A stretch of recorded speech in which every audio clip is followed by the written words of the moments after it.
Laptop में operating system installation के बाद इंस्टॉल करने होते हैं ड्राइवर्स। ड्राइवर इंस्टॉलेशन के बाद ही आपके सिस्टम में जो भी हार्डवेयर अवेलेबल है वो प्रॉपरली वर्क कर पाता है।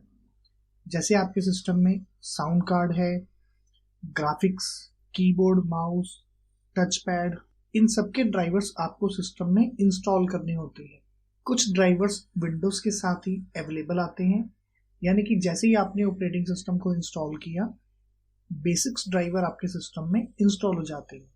जैसे बेसिक्स ग्राफिक्स का ड्राइवर, वाईफाई ड्राइवर, लैन ड्राइवर्स, ये सब इंस्टॉल हो जाते हैं। लेकिन जो हाई डेफिनेशन के ड्राइवर्स हैं, यानी कि ग्राफिक्स का ड्राइवर और साउंड का ड्राइवर, ये आपको इंस्टॉल करना पड़ता है। या तो आप इसे विंडोज अपडेट से इंस्टॉल कर सकते हैं या आप ड्राइवर्स को मैन्युअली इंस्टॉल कर सकते हैं। देन हमें इंस्टॉल करने होते हैं सॉफ्टवेयर्स जो भी आपकी नीड है। अब उन सॉफ्टवेयर्स को अपने सिस्टम में इंस्टॉल कर सकते हैं। दैट मीन्स एक कंप्लीट सिस्टम को रेडी होने में 1 से 2 घंटे का टाइम लगता है। लेकिन विंडोज 11 में एक फीचर अवेलेबल है जो कि इनबिल्ट है, जिसका यूज करके आप अपने ऑपरेटिंग सिस्टम का कंप्लीट बैकअप ले सकते हैं। उस बैकअप में आपका ऑपरेटिंग सिस्टम ड्राइव, सॉफ्टवेयर्स और ड्राइवर्स और जो भी आपके सी ड्राइव की सेटिंग्स होंगी या जो भी डेटा आपका सी ड्राइव में अवेलेबल होगा वो सब इंक्लूड होगा। विंडोज 11 के एडिशंस हैं home edition, professional, enterprise and education edition. अभी मेरे सिस्टम में एडिशन है होम एडिशन। वेरीफाई कर लेते हैं। तो जैसे ही आप दिस पीसी पर राइट क्लिक करके प्रॉपर्टीज में जाएंगे, यहाँ पे आपको अवेलेबल होगा विंडोज का एडिशन।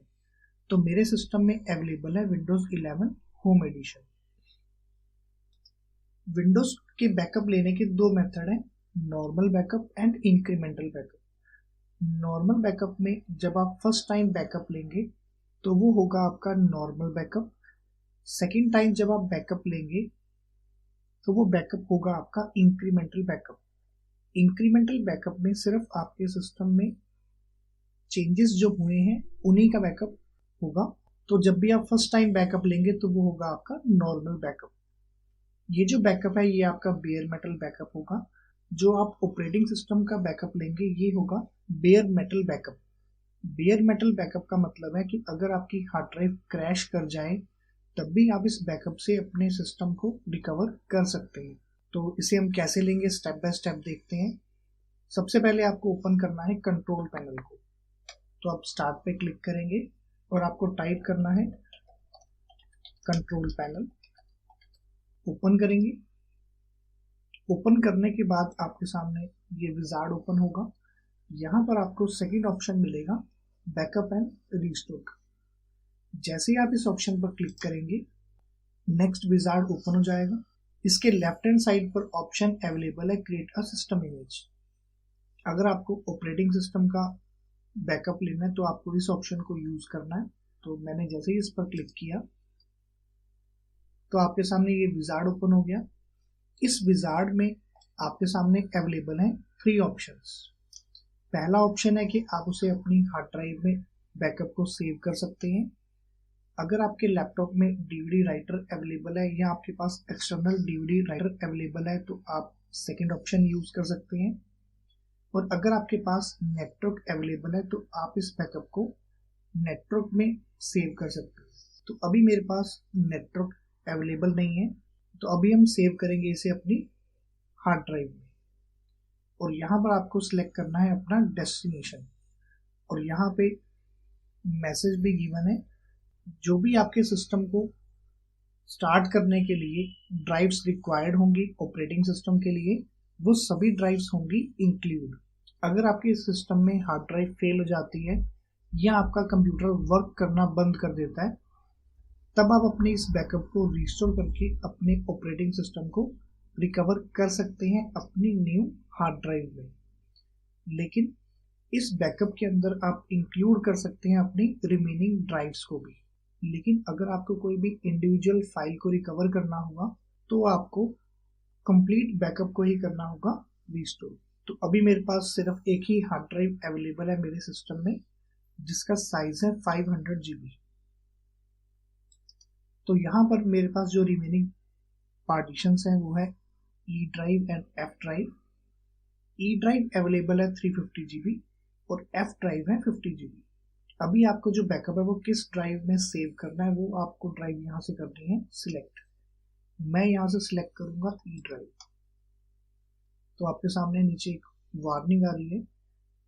जो आपका ई ड्राइव है ये आपका सेम वही फिजिकल डिस्क है जिसमें आपका ऑपरेटिंग सिस्टम अभी रनिंग है। अगर आपकी फिजिकल डिस्क फेल हो जाती है तो आपका जो बैकअप है वो भी लॉस हो जाएगा।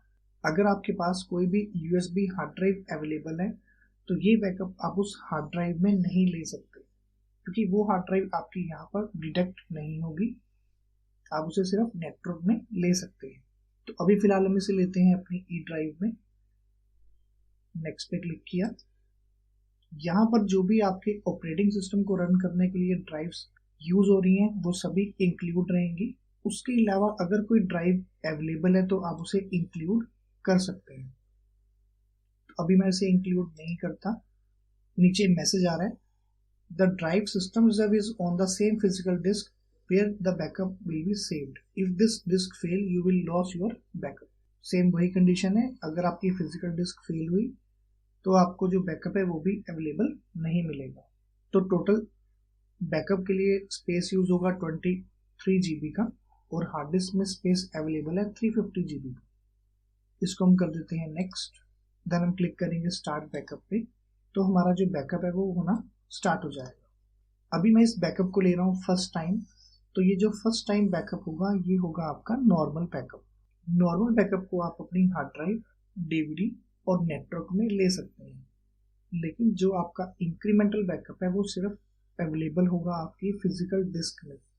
जो हार्ड डिस्क आपके लैपटॉप में डायरेक्टली कनेक्टेड होगी, यानी कि इंटरनल हार्ड ड्राइव होगी, उसी में आप अपने इंक्रीमेंटल बैकअप को ले सकते हैं। अदर ऑप्शंस में आपका सिर्फ नॉर्मल बैकअप ही होगा। अगर आपने डीवीडी में अपने बैकअप को राइट किया, नेक्स्ट टाइम जब आप फिर से बैकअप को लेंगे तो आपकी डीवीडी स्टार्टिंग से फिर से बैकअप को राइट करेगी। वो भी बैकअप होगा आपका नॉर्मल बैकअप। और जब आप इसे नेटवर्क में लेंगे वो भी बैकअप आपका फिर से आपके कंप्लीट डेटा का बैकअप लेगा, जो होगा आपका नॉर्मल बैकअप। जब आप इस बैकअप को परफॉर्म करेंगे अपने लैपटॉप में तो आपको अपने सिस्टम में किसी भी सॉफ्टवेयर को ना तो इंस्टॉल करना है, ना ही रिमूव करना है, और ना ही आपको किसी फाइल को क्रिएट करना है, और ना ही फाइल को डिलीट करना है। आपको अपने सिस्टम को आइडल कर देना है, यानी कि आपको सिस्टम पर कोई भी वर्क नहीं करना है। आजकल जो हमारा बैकअप होता है ये होता है शैडो कॉपी में बैकअप, यानी कि VSS सर्विस का यूज करते हैं, वॉल्यूम शैडो सर्विसेज। तो जब आप इस बैकअप को परफॉर्म करेंगे तो आपका जो डेस्टिनेशन ड्राइव है वो आपका NTFS से फॉर्मेट होना चाहिए। अगर वो फैट फॉर्मेटेड होगा तो आप बैकअप को नहीं ले सकते, चाहे वो आपका फर्स्ट टाइम बैकअप हो या आपका सेकेंड टाइम बैकअप हो।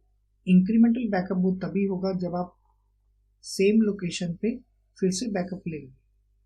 फॉर एग्जाम्पल, अगर आपने फर्स्ट बैकअप लिया अपनी ई ड्राइव में और सेकंड बैकअप लिया आपने एफ ड्राइव में, तो दोनों कंडीशन में वो नॉर्मल बैकअप ही होगा। लेकिन अगर आपने फर्स्ट बैकअप लिया ई ड्राइव में और सेकंड बैकअप भी लिया आपने ई ड्राइव में, तो जो सेकंड टाइम का बैकअप होगा वो होगा आपका इंक्रीमेंटल बैकअप। बैकअप कंप्लीट होने के बाद आपके सामने ये एक विजार्ड ओपन होगा। इस विजार्ड का यूज करके आप अपने सिस्टम में रिपेयर डिस्क को क्रिएट कर सकते हैं। इस रिपेयर डिस्क का यूज करके आप अपने सिस्टम में जो आपने बैकअप लिया इसे आप रिस्टोर कर सकते हैं। तो जैसे ही आप यस ऑप्शन पर क्लिक करेंगे, आपके सिस्टम में अगर राइटर अवेलेबल है तो आप अपनी इस डीवीडी को राइट कर सकते हैं। लेकिन अगर आपके पास डीवीडी राइटर अवेलेबल नहीं है तो आप पेन ड्राइव से भी अपने सिस्टम में इस बैकअप को रिस्टोर कर सकते हैं, या आप अपनी विंडोज की डीवीडी भी यूज कर सकते हैं इस बैकअप को रिस्टोर करने के लिए। तो अभी मेरे पास कोई भी राइटर अवेलेबल नहीं है तो मैं इसे कर देता हूँ कैंसिल। इसे हम कर देते हैं क्लोज। लेकिन अगर आपके पास बैकअप अवेलेबल है, आपको सिर्फ डिस्क क्रिएट करनी है, तो आप इस ऑप्शन पर क्लिक करके create a system repair disk, तो आपके सामने सेम विजार्ड ओपन होगा। आप अपने सिस्टम में डीवीडी को राइट कर सकते हैं। तो फिलहाल मैं इसे कर देता हूँ कैंसिल। तो अभी जो मैंने बैकअप लिया ये है मेरा नॉर्मल बैकअप। अब मैं अपने सिस्टम में कुछ चेंजेस करता हूँ, बैकअप को फिर से रिक्रिएट करेंगे। तो उसके लिए मैं अपने सिस्टम में सॉफ्टवेयर इंस्टॉल कर लेता हूँ। सॉफ्टवेयर इंस्टॉल करने के लिए हम यूज करेंगे इंटरनेट का। तो उसके लिए मैं वेब ब्राउजर ओपन कर लेता हूँ।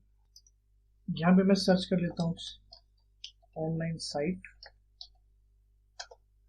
इस साइट से मैं गूगल क्रोम,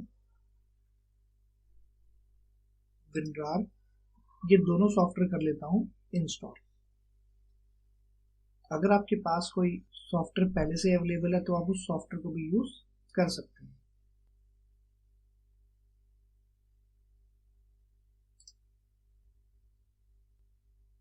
कंसेंट आएगा, आपको इसे करना है यस। तो आपके सिस्टम में सॉफ्टवेयर इंस्टॉल होना स्टार्ट हो जाएगा। अगर आप इसे बिना सॉफ्टवेयर के भी करना चाहें तो आप अपने सिस्टम में कुछ चेंजेस करके फिर से बैकअप लेंगे, तो वो होगा आपका इंक्रीमेंटल बैकअप।